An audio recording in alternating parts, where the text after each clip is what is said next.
So ayan guys, nandito na kami. Ay may, kuya saan mo ko dadalhin? Hanggang dito lang madam, tapos mag-pictorial tayo.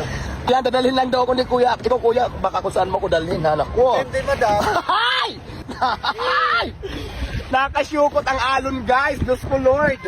Kaya halimbawa, kuya, malasing ako, saan mo ko dadalhin?